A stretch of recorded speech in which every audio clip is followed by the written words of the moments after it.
Well, welcome. Yeah, my name is Gijs. I'm a strategy officer for Lavender 5. We're a small blockchain validator infrastructure team, and I'm based out of the Netherlands. And I think for you want us to introduce ourselves, all of us? Yeah, let's do it. Hi, my name is Kevin. I'm currently VP of Engineering at Kiel. So Kiel is one of the leading enterprise-grade staking platform. We currently have like 8 billion assets under management and 4% of the Ethereum network. Hey, I'm Chuck from Blockdaemon. Probably most of you have heard of Blockdaemon, but we're a pretty large node operator within the validator and RPC space, and I'm the tech lead. Hey everyone, I'm Randy. I'm with Artifact Systems, validators, RPCs, operations, stuff like that. I'm a node operator as well at Artifact. Yeah. So, go on. Yeah, I think it's an interesting question. I think I would propose to look at it from the other way. What should blockchains do to at least make sure that validators can handle their own optimum security? There's a lot of things networks can do, specifically on key management, in my opinion, where some networks fail, as in, if you design your software in such a way where your key always needs to be on your machine, or you need to do other things with your key that are not related to signing, you get into a lot of problems where, systems like I think many of us use, which are either remote signing or they encapsulate the key into hardware security model, those kinds of things that just simply don't work. So I think it's mostly setting up your validators for success and also listening to them on certain factors that are important in the long run, like in this case, I guess, key management, but there's also a lot of other things to talk about in that respect. Yeah, I'll add to that. It's currently right now, there's not much these networks are doing for us. All of the burdens put on the validators itself, and we have to take a step back and really reevaluate how we're looking at security. And we have to create different compliance and regulation efforts so that we're staying up to date and staying secure, right? Because we don't want to have issues. That's bad. Clients wouldn't like that. It would be bad for us as well. And so there's really the incentive for us to stay secure is quite high, but there's no incentive from the blockchain networks itself to help us out. And so if you're trying to enter validation or just RPC stuff like that, it's really the learning curve is high and there's not much to go off of. So some measures that should be put in place is that trying to teach more people about security in general and good practices and how to go about that. And going back to key management, that's one of the biggest things, right? And so learning about securing key management, doing all this stuff, it's important, and that's something that these blockchain networks should be doing and should be teaching people. For us, it's there's like all kinds of facets of security, right? One of them is operational security, like key management, but also like best practices and how do you operate a validator, right? Because you have like open ports, which should like minimize them, right? To minimize the attack surface. You probably should also, if you use open libraries, etc., you should make sure it's always up to date because, well, we know what happens in open libraries, right? In like SSH, like recently, something was really bad and you need to securely patch it really fast. And there's also like, aside from operational security, like of course key management is a thing, but also the way you do keys, right? Because some protocols only have one key, that's your hotkey, and that's what you use for validation, and only that key. So your validator is a good target. If you target a validator, you basically take it over, right? So if you can reduce the use of the hotkey or be able to rotate the hotkey in some form, that would be already really good. But from a bigger blockchain, everyone invents their own new thing, right? Because we're all like, oh yeah, blockchain, new thing. So it's a new thing. So we need to all think a way of securing things. But generally, if there comes a more like generic security around blockchains in general, like best practices and how to do things, how to do key operation, key management. Like some protocols want you to rotate the keys every so often. Like, is that actually more secure? Probably not.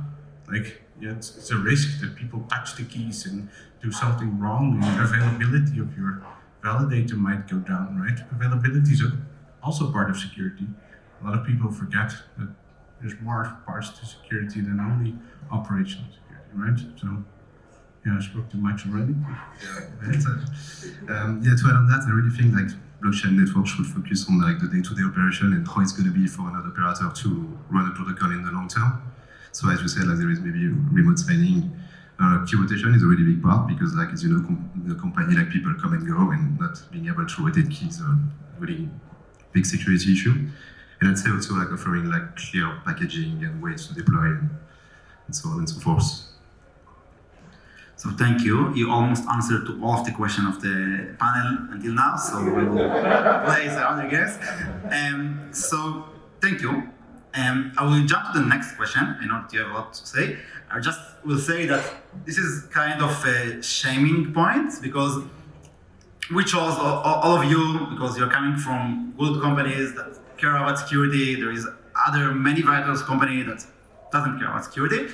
But some shaming. So if we started this day with speaking about bug bounty and Immunify and the changes they made to the Web3 security, if we will go and look on Web3 projects, so bug bounty is a very common thing, but if we will go and take a look on all the validators company Web3 infrastructure, so bug bounty is something that's less common.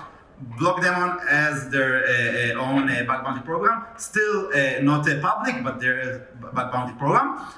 Killeen have bug bounty, but just for the smart contracts, not for their infrastructure. And Artifact and Lavender, it's private enough, so I don't know about it, but I don't know if it's good. But I'm trying to understand why it's something that's so common for Web3 protocols, but when it's come to Web3 infrastructure, it's less effort because the effect of the attacks can be, as you said, if you have a key on a validator, I can steal the key and cause a nezik of billions. So, go on, whoever you want.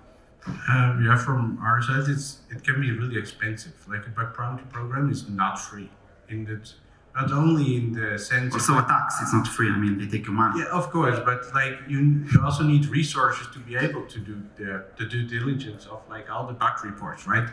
Especially now with all the fake AI bug reports, you need people to actually go through to them and actually figure out, is this actually a legitimate problem, right? It's also right, a bug bounty program is nice, but it's also not like the holy grail, right? People say, oh, we have a bug bounty program. That doesn't mean anything. It's an addition to your security. It's not the security of your product, right? So it's on top of the rest of your security. So in that sense, it's not free. It requires a bunch of resources to actually do, right? And you need the right expertise to like talk to them and figure stuff out. And for maybe smaller operator, it could be too expensive. So there is a risk. Like a bug bounty program is a risk mitigation, right? Because you look at the overall risk and you say, well, is it worth to us to make a bug bounty program and invest all the resources, or do we take the loss if something like there is a breach, right? You say that even though that you are the only one that adds bug bounty for the infrastructure, so very interesting. It's a risk trade-off. Of course, we take it seriously, but there's a risk trade-off to do in that sense. So. Yeah. Speak together. You have to mind. I mean, it's hard to do like on the infrastructure side because often like you're not the owner of the code you are running. So if we take, for example, like a validator client like Cosmos or Prism on Ethereum, like you're pretty much relying on the foundation bug bounty program and not ourselves. I guess I'm not saying like it should be only on the foundation to take care of that, but they have most of the resources and they can focus on one protocol, whereas another operator would like to have a bug bounty for every blockchain you are supporting, and maybe the core dev are better at that than the infrastructure team. And as node operators, right, we have to follow the schedule of these foundations, keeping our nodes up to date. We're getting constant updates and binaries from these foundations, right? Just a couple of days ago, not to throw any shade, but like for Sui, right, there was, emergency patch that had to go in place. But there's not enough time to go in and do code validation and check security, like do code security validation, right? It's just, if updates are coming as frequently as they are, it's becoming, a pain. It's not reasonable or feasible for us to go in and, do bug bounty programs on these, right? And we see upgrades for our nodes every single week, and it's very it's not formal by any means, right? So it becomes very hectic for us as well. It's just not reasonable for us to go in and do bug bounty programs. That should be on the foundation itself. They should be doing code validation and stuff like that. Because if we're getting updates every single week or every few days, it's a burden for us, and that's not really possible for us to do. So, right, this is part of our job, right? So yes, bug bounty programs should also be implemented at the foundations in the blockchain itself, but we have a responsibility to our customers to keep our infrastructure secure. And to do really due diligence investigation, you can find out where it's caused, right? Because most common vulnerabilities is probably misconfiguration of infrastructure, right? So if you don't have the people with the right skills to implement the right guardrails, right? And you don't check your guardrails often by pen testing or other security audits, yes, that's a fair point. People in the audit should probably look at their code and make sure it's secure. And if they release something, it should probably be good, and we need to trust them a little bit on that front. But they need to trust us to keep our infrastructure safe. I have a follow-up question for this question, but I'll just sorry. Yeah. Now we can continue. I'll have my statements on this factor then in the next question. But I think there's some very clear.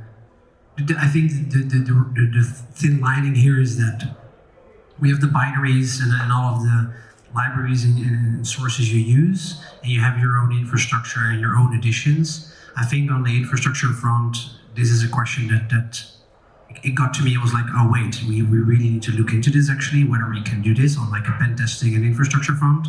On the smart contracts, we as a company don't do anything with smart contracts. We only run registered clients or non-custodial clients of other servers, so we don't necessarily have that problem. So it's also very much a thing of scope, where something like BlockDaemon, which orchestrates their own Ethereum validators, likely this becomes a lot more important because there's a lot of AUM at stake, which makes sense. So in conclusion, it's not your responsibility, it's the L1 Foundation responsibility. No.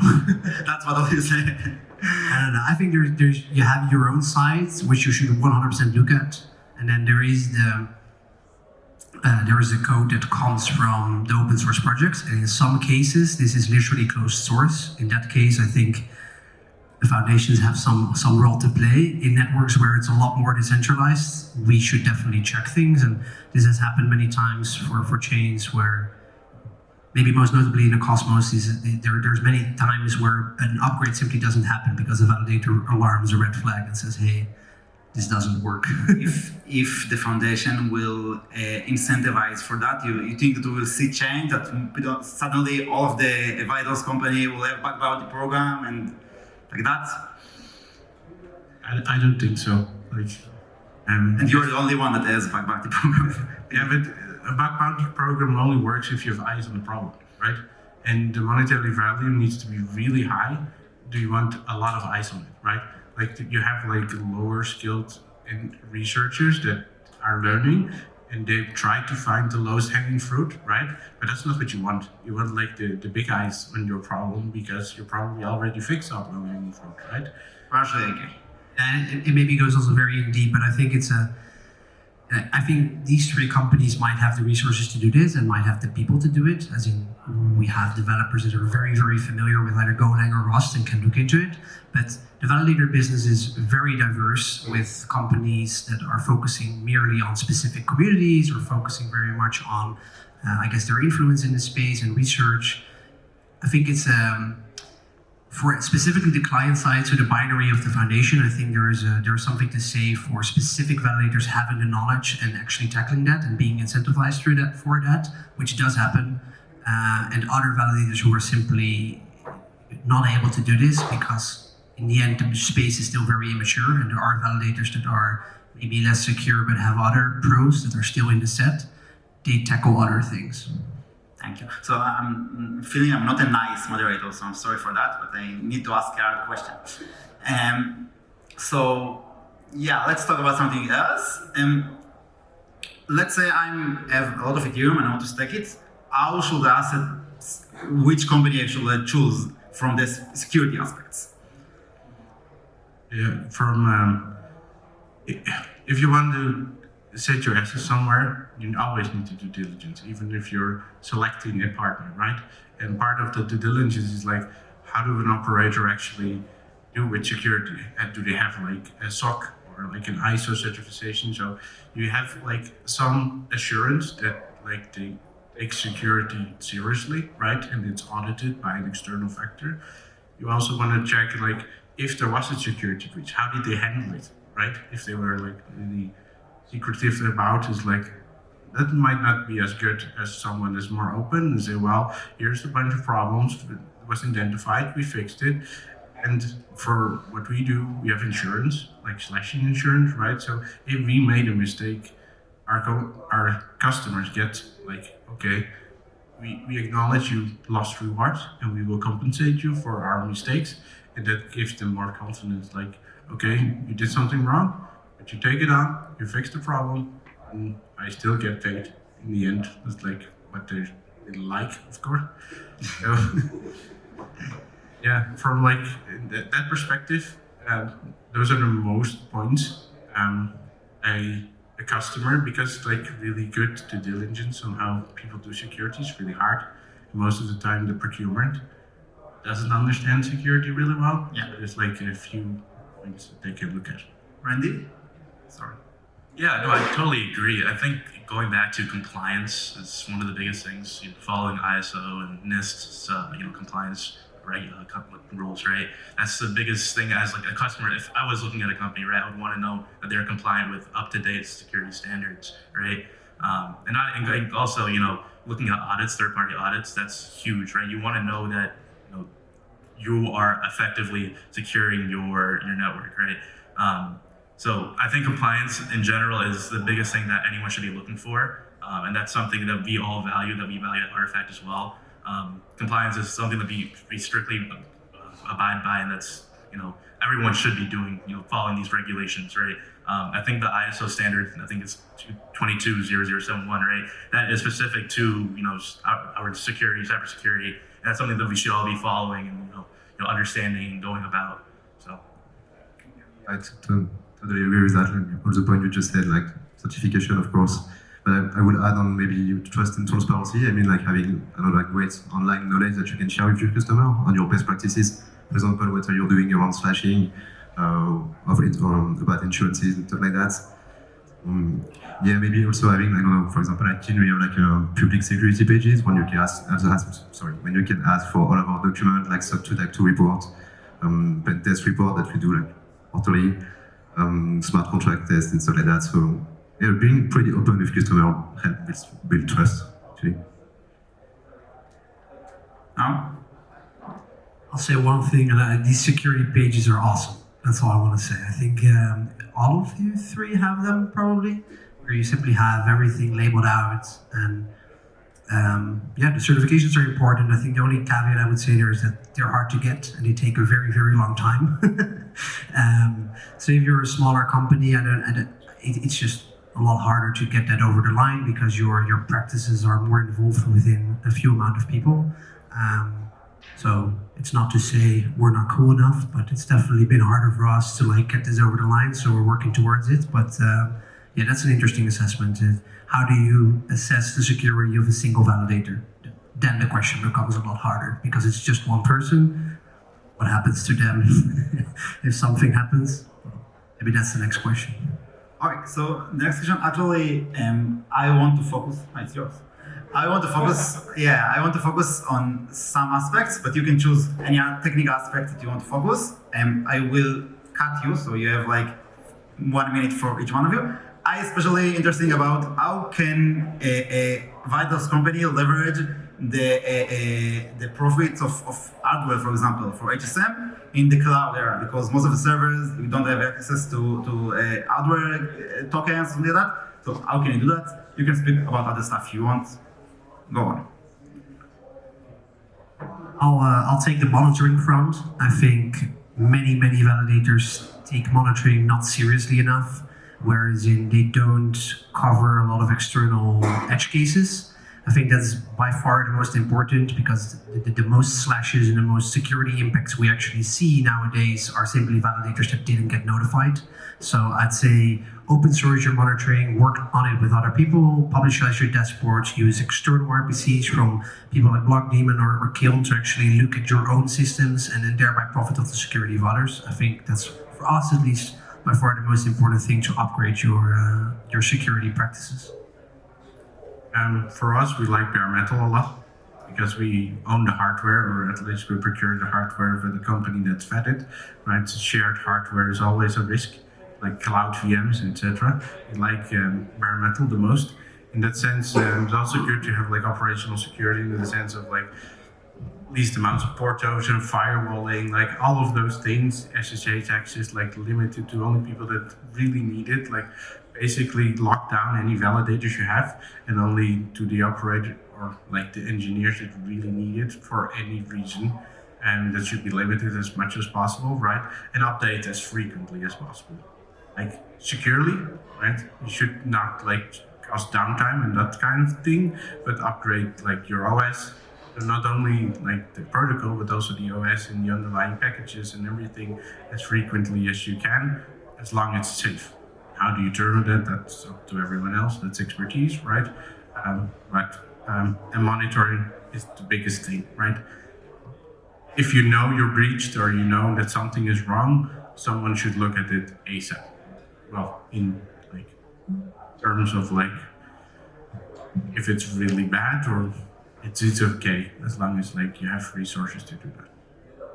I think this is where we go back to the practice of getting audited, because this, with the getting audited, right, you can finally see where your vulnerabilities are in your network and staying up to date with security. And also going back to this point, right, creating a golden image, having a golden image at all times is very important, right? Staying up to date with all the updates, so you are always at the front end of top line security, right? But yeah, I do 100% believe that getting audited is one of the best ways to find these vulnerabilities. Having exposed ports or having exposed IPs, right? It can get scary because anything can happen. People can get access to your machines, your VMs, what have you, right? And going to the topic of VMs, right? Hardening, your hypervisor, because that is your single point of entry for most of us, right? So figuring out how to harden your system, your hypervisor, because that is what controls all your VMs and all our nodes, right? So, and going back to, right, we're also, bare metal. We're not in the cloud. So just figuring out how to harden and lock down our systems completely is the biggest thing for us, and getting those audits done, keeping up to date with everything. Yeah, I totally agree with this. And also to add on that, maybe having like a good incident response plan, like having like a good incident management, communication on it, being very reactive. So that means like having on-call people 24/7, being able to jump on an incident, like reduce slashing or uptime risk. And just to add a little bit more on maybe a topic we did not cover, but on hardware security, I think we'll all be happy to use more remote signing and more HSM. It's just the ecosystem is not really there yet. Today, beside, I don't know, Ortrix or Web3 Signer on Ethereum, like the remote signer are not that many, on the market, and maybe the work needs to come from the protocols or the foundation or another operator, but today it's not that great or not that mature yet. Thank you. Okay, I think there are many guys that come from the classic IT world, and some of you, I guess, also. What's different when you're securing a classic virtual machine, if you use virtual machine, then like Validator server? What's other consideration you take? Again, minute for everyone. Yeah, so going back to my point, right? For these virtual machines, there's a single point of entry, which is the hypervisor, as opposed to when you have regular servers for each one containing your individual, blockchain network, right? So it's going back to the point of hardening and locking down that hypervisor, which is your single point of entry. And so you have to consider, different security vulnerabilities within the hypervisor. If you want to use an open source hypervisor, how you're going to go about locking that down. If I look at virtual machines, it's mostly like cloud virtual machines is what meant in in lots of context. And most of the time you have shared hardware components, right? Those are really scary because, well, if there's a vulnerability in their hypervisor and they can jump to your validator without you knowing, right? That's a big problem. So for instance, always good hardware security around it. And if you can, buy dedicated resources, even if a cloud provider, it's mostly a VM anyway, but you can buy racks or part of racks or anything to mitigate the risk in the sense that you actually have shared hardware with other companies and other people, right?